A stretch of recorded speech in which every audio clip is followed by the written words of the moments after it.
ತುಂಬ ಟೇಸ್ಟಿಯಾಗಿ ಸಿಂಪಲ್ಲಾಗಿ ಪನ್ನೀರ್ ಮತ್ತು ಮೊಳಕೆ ಕಟ್ಟಿರುವಂಥ ಕಾಳುಗಳು ಹಾಗೆ ತರಕಾರಿನ ಯೂಸ್ ಮಾಡಿಕೊಂಡು ಹೇಗೆ ತುಂಬ ರುಚಿಯಾಗಿ ತುಂಬ ಹೆಲ್ದಿಯಾಗಿ ಪ್ರೋಟೀನ್ ರಿಚ್ ಆಗಿರುವಂಥ ಪನ್ನೀರ್ ಕರಿನ ಮಾಡ್ಕೊಳ್ಳೋದು ಅಂತೇಳಿ ಇವತ್ತಿನ ವಿಡಿಯೋದಲ್ಲಿ ತಿಳಿಸ್ಕೊಡ್ತಾ ಇದ್ದೀನಿ. ಮೊದಲಿಗೆ ನಾನಿಲ್ಲಿ ಸ್ವಲ್ಪ ಪನ್ನೀರ್ನ ಕಟ್ ಮಾಡಿಟ್ಕೊಂಡಿದ್ದೀನಿ. ಹಾಗೆ ಮೊಳಕೆ ಕಾಳುಗಳು ಮತ್ತು ತರಕಾರಿಗಳನ್ನು ಅದನ್ನು ನೀಟಾಗಿ ಕಟ್ ಮಾಡಿಕೊಂಡು ತೊಳೆದು ಎತ್ತಿಟ್ಕೊಂಡಿದ್ದೀನಿ. ಮೊದಲಿಗೆ ನಾವಿಲ್ಲಿ ಒಂದು ಮಸಾಲೆನ ರುಬ್ಕೊಳ್ಬೇಕಾಗತ್ತೆ. ಅದಕ್ಕೆ ನಾನಿಲ್ಲಿ ಕಾಯಿ ಚೂರುಗಳನ್ನು ಹಾಕ್ಕೊಳ್ತಾ ಇದ್ದೀನಿ. ನಾನಿಲ್ಲಿ ಒಂದು ಚಿಕ್ಕ ಬಟ್ಟಲಿನಲ್ಲಿ ಎಷ್ಟು ಕಾಯಿಗಳು ಚೂರು ಆಗುತ್ತೆ ಅಷ್ಟನ್ನು ಹಾಕ್ಕೊಳ್ತಾ ಇದ್ದೀನಿ. ನಾನಿಲ್ಲಿ ಆಲ್ಮೋಸ್ಟು 200 ಗ್ರಾಮ್ ಪನ್ನೀರ್ನ ಯೂಸ್ ಮಾಡ್ತಾ ಇದ್ದೀನಿ. ಅದಕ್ಕೆ ನಾನಿಲ್ಲಿ ಒಂದು ಚಿಕ್ಕ ಬಟ್ಟಲಿನಲ್ಲಿ ಕಾಯಿ ಚೂರುಗಳನ್ನ ಹಾಕ್ಕೊಂಡಿದ್ದೀನಿ. ಹಾಗೆ ಒಂದು ದಪ್ಪ ಈರುಳ್ಳಿ ಮತ್ತು ಶುಂಠಿ ಬೆಳ್ಳುಳ್ಳಿನ ಹಾಕ್ಕೊಳ್ತಾ ಇದ್ದೀನಿ. ನಾನಿಲ್ಲಿ ಒಂದು ಚಿಕ್ಕ ಬೆಳ್ಳುಳ್ಳಿ ಹಾಗೆ ಸ್ವಲ್ಪ ಶುಂಠಿನ ಹಾಕ್ಕೊಳ್ತಾ ಇದ್ದೀನಿ. ಇದನ್ನು ನಾವು ಚೆನ್ನಾಗಿ ರುಬ್ಕೊಳ್ಬೇಕಾಗತ್ತೆ. ಮೊದಲಿಗೆ ನೋಡಿ, ಇವಾಗ ಈ ರೀತಿಯಾಗಿ ರುಬ್ಕೊಂಡಿದ್ದ ನಂತರ ನಾನಿಲ್ಲಿ ಟೊಮೆಟೊನ ಹಾಕ್ಕೊಳ್ತಾ ಇದ್ದೀನಿ. ನಾನಿಲ್ಲಿ 2 ಮೀಡಿಯಮ್ ಸೈಜ್ ಟೊಮೆಟೊನ ಯೂಸ್ ಮಾಡ್ತಾ ಇದ್ದೀನಿ. ನೀವು ಒಂದ್ಸಲ ಈ ರೀತಿ ಮಾಡ್ಕೊಳ್ತೀನಿ, ತುಂಬ ರುಚಿಯಾಗಿರುತ್ತೆ ಮತ್ತು ತುಂಬ ಹೆಲ್ದಿ. ಯಾರೆಲ್ಲ ಜಿಮ್ಮಿಗೆ ಹೋಗ್ತಾ ಇದ್ದೀರಾ, ಪ್ರೋಟೀನ್ ರಿಚ್ ಫುಡ್ ಬೇಕನ್ನೋರು ಈ ರೆಸಿಪಿನ ಮಸ್ಟ್ ಟ್ರೈ ಅಂತಲೇ ಹೇಳ್ಬೋದು. ನಾನಿಲ್ಲಿ ಮಸಾಲೆ ಸಾಂಬಾರು ಪೌಡರ್ನ ಹಾಕ್ಕೊಳ್ತಾ ಇದ್ದೀನಿ. ನಾವೇನು ರೆಗ್ಯುಲರಾಗಿ ಮನೆಯಲ್ಲಿ ಯೂಸ್ ಮಾಡ್ತೀವಿ, ಮಟನ್ ಸಾಂಬಾರು ಪೌಡರ್ ಆಗಿರ್ಬೋದು ಅಥವಾ ಮಸಾಲೆ ಸಾಂಬಾರು ಪೌಡರ್ ಆಗಿರ್ಬೋದು, ಅದನ್ನು ನಾನಿಲ್ಲಿ 2 ಚಮಚನ ಹಾಕ್ಕೊಳ್ತಾ ಇದ್ದೀನಿ. ನಂತರ ನಾನಿಲ್ಲಿ 1 ಚಮಚದಷ್ಟು ನಾನಿಲ್ಲಿ ಕೆಂಪು ಮೆಣಸಿನ್ಕಾಯಿ ಪುಡಿನ ಹಾಕ್ಕೊಳ್ತಾ ಇದ್ದೀನಿ. ನಾವು ರೆಗ್ಯುಲರಾಗಿ ಏನು ಮೆಣಸಿನ್ಕಾಯಿ ಪುಡಿ ಯೂಸ್ ಮಾಡ್ತೀವಿ ಅದನ್ನು ಯೂಸ್ ಮಾಡ್ಬೋದು. ನಾನಿಲ್ಲಿ MTR ಅವ್ರದ್ದು ಮೆಣಸಿನ್ಕಾಯಿ ಪುಡಿನ ಯೂಸ್ ಮಾಡ್ತಾ ಇದ್ದೀನಿ. ಹಾಗೆ ನಾನಿಲ್ಲಿ 1 ಚಮಚದಷ್ಟು ಧನಿಯಾ ಪುಡಿನ ಯೂಸ್ ಮಾಡ್ತಾ ಇದ್ದೀನಿ. ನಾನಿಲ್ಲಿ MTR ಅವ್ರದ್ದು 1 ಚಮಚದಷ್ಟು ಕೆಂಪು ಮೆಣಸಿನ್ಕಾಯಿ ಪುಡಿ ಹಾಗೆ ಧನಿಯಾ ಪುಡಿನ ಹಾಕ್ಕೋತಾ ಇದ್ದೀನಿ. ಹಾಗೆ ನಾನಿಲ್ಲಿ ಸ್ವಲ್ಪ ಗರಂ ಮಸಾಲನ ಹಾಕ್ಕೊಳ್ತಾ ಇದ್ದೀನಿ. ನೀವು ಒಂದ್ಸಲ ಈ ಮೆಥಡ್ನ ಕಲ್ತ್ಕೊಂಡ್ರೆ ನೀವು ಪದೇ ಪದೇ ಇದೇ ರೀತಿ ಮಾಡ್ಕೊಳ್ತೀರಾ. ತುಂಬ ರುಚಿಯಾಗಿರುತ್ತೆ, ತುಂಬ ಹೆಲ್ದಿಯಾಗಿರುತ್ತೆ. ಮುದ್ದೆ, ಅನ್ನ, ಸಾಂಬಾರು, ಚಪಾತಿ, ರೊಟ್ಟಿ ಎಲ್ಲದಕ್ಕೂ ಬೆಸ್ಟ್ ಕಾಂಬಿನೇಷನ್ ಇದು. ಸೊ ನಾನಿಲ್ಲಿ ಮತ್ತೆ ಸ್ವಲ್ಪ ಗರಂ ಮಸಾಲ ಹಾಕ್ಕೊಂಡು ಇದನ್ನೆಲ್ಲ ನಾನು ಚೆನ್ನಾಗಿ ನುಣ್ಣಗೆ ರುಬ್ಕೊಳ್ಬೇಕು. ನೋಡಿ, ಇಲ್ಲಿ ಈ ರೀತಿಯಾಗಿ ನಿಮಗೆ ನುಣ್ಣಗೆ ರುಬ್ಕೊಂಡ್ರೆ ನಮಗೆ ಅದು ತುಂಬ ರುಚಿಯಾಗಿರೋದು. ಮತ್ತು ನಾನಿಲ್ಲಿ ಸ್ವಲ್ಪ ಈರುಳ್ಳಿಗಳನ್ನು ತೆಳುವಾಗಿ ಕಟ್ ಮಾಡಿ ಇಟ್ಕೊಂಡಿದ್ದೀನಿ. ಇವಾಗ ಇದನ್ನು ಯಾವ ರೀತಿ ಮಾಡ್ಕೊಳ್ಳೋದು, ಯಾವೆಲ್ಲ ಬೇರೆ ಮಸಾಲೆಗಳನ್ನು ನಾನು ಹಾಕ್ತೀನಿ ಅಂತ ಕೂಡ ನಾನು ನಿಮಗೆ ತಿಳಿಸ್ಕೊಡ್ತೀನಿ. ಅದನ್ನೆಲ್ಲ ಹಾಕೋದ್ರಿಂದನೇ ನಿಮಗೆ ಕರಿ ತುಂಬ ರುಚಿಯಾಗಿರುತ್ತೆ ಮತ್ತು ತುಂಬ ಹೆಲ್ದಿಯಾಗಿರುತ್ತೆ.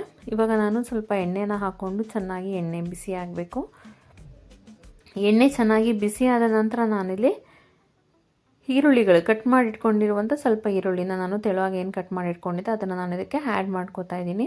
ಸೊ ಇವಾಗ ಈರುಳ್ಳಿ ಸ್ವಲ್ಪ ಕಲರ್ ಚೇಂಜ್ ಆಗೋ ತನಕ ನಾವು ಅದನ್ನು ಎಣ್ಣೆಯಲ್ಲಿ ಫ್ರೈ ಮಾಡ್ಕೋಬೇಕು. ಸೊ ಈರುಳ್ಳಿ ಇವಾಗ ಸ್ವಲ್ಪ ಕಲರ್ ಚೇಂಜ್ ಆಗ್ತದೆ ಅಂದಾಗ ನಾವು ತೊಳೆದು ಕ್ಲೀನ್ ಮಾಡಿ ಇಟ್ಕೊಂಡಿರುವಂಥ ಕಾಳುಗಳನ್ನು ಹಾಕ್ಕೊಳ್ಬೇಕು. ನಾವಿಲ್ಲಿ ನಾನಿಲ್ಲಿ ಎಲ್ಲ ರೀತಿಯ ಮೊಳಕೆ ಕಾಳುಗಳನ್ನು ಯೂಸ್ ಮಾಡ್ತಾ ಇದ್ದೀನಿ. ನೀವು ಬೇಕಿದ್ದರೆ ಬರೀ ಕಡಲೆಕಾಳನ್ನು ಕೂಡ ಹಾಕ್ಕೋಬೋದು ಅಥವಾ ಬರೀ ಹೆಸರು ಕಾಳನ್ನು ಕೂಡ ಹಾಕ್ಕೋಬೋದು. ಬಟ್ ಮೊಳಕೆ ಕಟ್ಟಿರೋದನ್ನು ಯೂಸ್ ಮಾಡೋದ್ರಿಂದ ತುಂಬ ಪ್ರೋಟೀನ್ ಇರುತ್ತೆ. ಸೊ ನಮಗೆ ತುಂಬ ಹೆಲ್ದಿ ಅನಿಸುತ್ತೆ. ಮತ್ತು ಯಾರಿಗೆಲ್ಲ ಮೊಳಕೆ ಕಾಳು ಇಷ್ಟ ಆಗೋದಿಲ್ಲ, ಅದನ್ನು ಆ ರೀತಿ ತಿನ್ನೋದಕ್ಕೆ ಇಷ್ಟ ಆಗಲ್ಲ ಅಂದರೆ ಈ ರೀತಿ ಮಸಾಲೆ ಸಾಂಬಾರು ಮಾಡಿಕೊಂಡು ಸ್ವಲ್ಪ ಪನ್ನೀರನ್ನ ಹಾಕ್ಕೊಂಡು ಮಾಡ್ಕೊಳ್ಳೋದ್ರಿಂದ ತುಂಬ ರುಚಿಯಾಗಿರುತ್ತೆ. ಇವಾಗ ಇದನ್ನು ನಾವು ಚೆನ್ನಾಗಿ ಹುರ್ಕೋಬೇಕು ಎಣ್ಣೆಯಲ್ಲಿ. ಕಾಳುಗಳದ್ದು ಹಸಿ ವಾಸನೆ ಹೋಗೋ ತನಕ ಎಲ್ಲದನ್ನು ಚೆನ್ನಾಗಿ ಫ್ರೈ ಮಾಡ್ಕೋಬೇಕು. ನಂತರ ನಾನಿಲ್ಲಿ ಕಟ್ ಮಾಡಿ ತೊಳೆದಿಟ್ಕೊಂಡಿರುವಂಥ ತರಕಾರಿಗಳನ್ನು ಹಾಕೋತಾ ಇದ್ದೀನಿ. ನಾನಿಲ್ಲಿ ಬೀನ್ಸ್, ಕ್ಯಾರೆಟ್, ಸ್ವಲ್ಪ ಗೆಡ್ಡೆಕೋಸು ಮತ್ತು ಮೂಲಂಗಿ ಇದಿಷ್ಟನ್ನು ನಾನು ಸಣ್ಣದಾಗಿ ಕಟ್ ಮಾಡಿ ಇಟ್ಕೊಂಡಿದ್ದೀನಿ. ಅದನ್ನು ಕೂಡ ಹಾಕ್ಕೊಳ್ತಾ ಇದ್ದೀನಿ. ಸೊ ನಮಗೆ ಈ ರೆಸಿಪಿಯಿಂದ ಫೈಬರ್ ಆಗಿರ್ಬೋದು, ಪ್ರೋಟೀನ್ ಆಗಿರ್ಬೋದು ಎಲ್ಲ ಒಟ್ಟಿಗೆ ಸಿಗೋದ್ರಿಂದ ನಮಗೆ ತುಂಬ ಬೆನಿಫಿಟ್ಸ್ ಇದೆ. ಇವಾಗ ನಾನು ಕಟ್ ಮಾಡಿ ಇಟ್ಕೊಂಡಿರುವಂಥ ಪನ್ನೀರನ್ನ ಹಾಕ್ಕೋತಾ ಇದ್ದೀನಿ.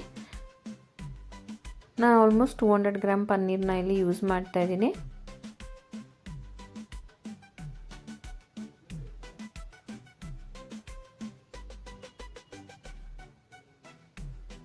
ಸೊ ಎಲ್ಲದನ್ನು ನೀಟಾಗಿ ಮಿಕ್ಸ್ ಮಾಡ್ಕೊಳ್ಳಿ. ಅದನ್ನು ಹಾಗೆ ಸ್ವಲ್ಪ ಬೇಯೋದಕ್ಕೆ ಬಿಡಬೇಕಾಗತ್ತೆ, ಅದರಲ್ಲಿರುವಂಥ ಹಸಿ ವಾಸನೆ ಹೋಗೋ ತನಕ. ನಂತರ ನಾನಿಲ್ಲಿ ಸ್ವಲ್ಪ ಅರಿಶಿಣದ ಪುಡಿನ ಹಾಕ್ಕೊಳ್ತಾ ಇದ್ದೀನಿ.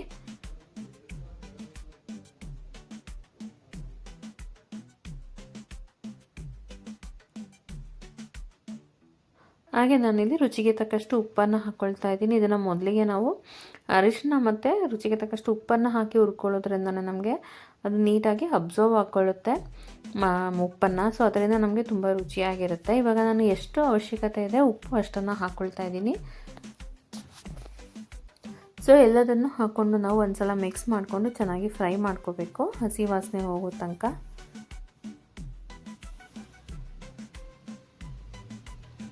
ಸೊ ಅದು ಹಸಿ ವಾಸನೆ ಹೋದ ನಂತರ ನಾವೀಗ ಆಲ್ರೆಡಿ ರುಬ್ಬಿಟ್ಕೊಂಡಿರುವಂಥ ಮಸಾಲೆನ ಇಲ್ಲಿ ಹಾಕ್ಕೊಳ್ಬೇಕಾಗತ್ತೆ.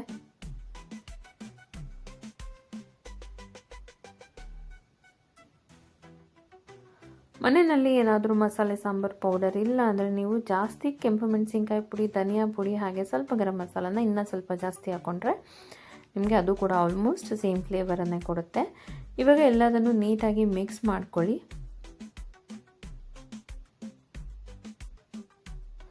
ನಾನಿಲ್ಲಿ ನಿಮಗೆ ಸೆಮಿ ಗ್ರೇವಿ ತೋರಿಸ್ತಾ ಇರೋದು. ಇದು ಸ್ವಲ್ಪ ನಿಮಗೆ ಸಾಂಬಾರು ಥರನೂ ಇರುತ್ತೆ, ಗ್ರೇವಿ ಥರನೂ ಇರುತ್ತೆ. ನಿಮಗೆ ಗ್ರೇವಿ ರೀತಿ ಬೇಕಾದರೆ ಅಥವಾ ಗಟ್ಟಿಯಾಗಿ ಗೊಜ್ಜು ಬೇಕಾದರೆ ನೀವು ಸ್ವಲ್ಪ ನೀರನ್ನು ಹಾಕ್ಕೊಳ್ಬೋದು. ಇವಾಗ ಎಲ್ಲದನ್ನು ನೀಟಾಗಿ ಮಿಕ್ಸ್ ಮಾಡಿ ಸ್ವಲ್ಪ ಅದು ಚೆನ್ನಾಗಿ ಬೆಂದ ಮೇಲೆ ಹಸಿ ವಾಸನೆ ಹೋಗಿ ಅದು ಎಣ್ಣೆ ಬಿಟ್ಕೊಂಡು ಬರಬೇಕು. ಅಲ್ಲಿ ತನಕ ನಾವು ಅದನ್ನು ಫ್ರೈ ಮಾಡ್ಕೊಂಡಿದ್ದ ನಂತರ ನಮಗೆ ಸಾಂಬಾರು ಕನ್ಸಿಸ್ಟೆನ್ಸಿಗೆ ಎಷ್ಟು ನೀರು ಬೇಕೋ ಅಷ್ಟು ನೀರನ್ನು ಹಾಕ್ಕೋಬೇಕು. ಆದಷ್ಟು ಸ್ವಲ್ಪ ನೀರನ್ನು ಜಾಸ್ತಿ ಹಾಕ್ಕೊಳ್ಳಿ, ಯಾಕೆಂದರೆ ಕಾಳುಗಳು ಅಂದರೆ ಚೆನ್ನಾಗಿ ಅದು ಬೇಯೋದಕ್ಕೆ ಶುರುವಾದಾಗ ಅದು ಚೆನ್ನಾಗಿ ಬೆಂದ ಮೇಲೆ ಅದು ಗಟ್ಟಿಯಾಗುತ್ತೆ.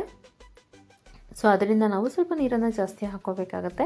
ಇದನ್ನು ನಾವು ಯಾವಾಗಲೂ ರಾತ್ರಿ ಮಾಡಿಟ್ಕೊಂಡು ಬೆಳಗ್ಗೆ ತಿನ್ನೋದ್ರಿಂದ ತುಂಬ ರುಚಿಯಾಗಿರುತ್ತೆ. ಕಾಳುಗಳಾಗಿರ್ಬೋದು ಮತ್ತು ಪನ್ನೀರ್ ಆಗಿರ್ಬೋದು, ಹಾಕಿರೋ ಮಸಾಲೆ ಎಲ್ಲ ಚೆನ್ನಾಗಿ ಅಬ್ಸರ್ವ್ ಮಾಡಿಕೊಂಡು ಕಾಳುಗಳದರ ರಸನ ಬಿಡೋದಕ್ಕೆ ಶುರುವಾಗುತ್ತೆ. ಆವಾಗ ಅದು ತುಂಬ ರುಚಿಯಾಗಿರುತ್ತೆ. ಸೊ ಸಾಂಬಾರು ಕುದಿಯೋದಕ್ಕೆ ಶುರುವಾದಾಗ ಸ್ವಲ್ಪ ಕಸೂರಿ ಮೇಥಿಯನ್ನು ನಾವಿಲ್ಲಿ ಮೇಲ್ಗಡೆ ಈ ರೀತಿಯಾಗಿ ಸ್ಪ್ರೆಡ್ ಮಾಡ್ಕೋಬೇಕು. ಇದನ್ನು ಹಾಕ್ಕೊಂಡು ಈ ರೀತಿ ಸ್ಪ್ರೆಡ್ ಮಾಡಿಕೊಂಡು ಇದನ್ನು ನೀಟಾಗಿ ಮಿಕ್ಸ್ ಮಾಡ್ಕೊಳ್ಳಿ. ಸೊ ಈ ರೀತಿಯಾಗಿ ನಾವು ಕಸೂರಿ ಮೇಥಿ ಹಾಕ್ಕೊಳ್ಳೋದ್ರಿಂದ ಅದು ನಮಗೆ ಡಾಬಾ ರೀತಿ ಟೇಸ್ಟನ್ನು ಕೊಡುತ್ತೆ ಮತ್ತು ತುಂಬ ರುಚಿಯಾಗಿರುತ್ತೆ. ಸೊ ಎಲ್ಲದನ್ನು ಚೆನ್ನಾಗಿ ಮಿಕ್ಸ್ ಮಾಡ್ಕೊಳ್ಳಿ. ಸೊ ಈ ರೀತಿ ನಾವು ನೀಟಾಗಿ ಎಲ್ಲದನ್ನು ಮಿಕ್ಸ್ ಮಾಡ್ಕೋಬೇಕು.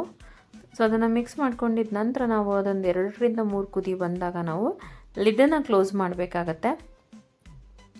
ಲಿಡ್ಡನ್ನು ಕ್ಲೋಸ್ ಮಾಡಿ ನಾವು ಆಲ್ಮೋಸ್ಟ್ ಇದನ್ನು 3 ವಿಷಲ್ಸ್ ಬರ್ಸ್ಕೋಬೇಕು.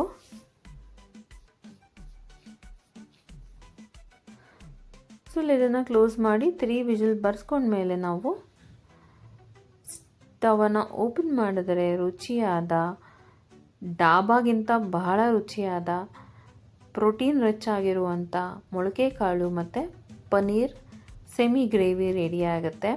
ಇದನ್ನು ನೀವು ರಾತ್ರಿ ಮಾಡಿಟ್ಕೊಂಡು ಬೆಳಗ್ಗೆ ತಿನ್ನೋದ್ರಿಂದ ಬಹಳ ರುಚಿಯಾಗಿರುತ್ತೆ ಮತ್ತು ಸಾಂಬಾರು ಕೂಡ ಸ್ವಲ್ಪ ಗಟ್ಟಿಯಾಗಿರುತ್ತೆ. ಸೊ ಇದನ್ನು ನೀವು ದೋಸೆ, ಚಪಾತಿ, ಪೂರಿ, ಹೆಲ್ತ್ ಕಾನ್ಷಿಯಸ್ ಇರೋರು ಚಪಾತಿ ಜೊತೆಗೆ ಅಥವಾ ಮೊಳಕೆ ಕಾಳು ದೋಸೆ ಜೊತೆಗೆ ಇದನ್ನು ನೀವು ತಿನ್ಬೋದು.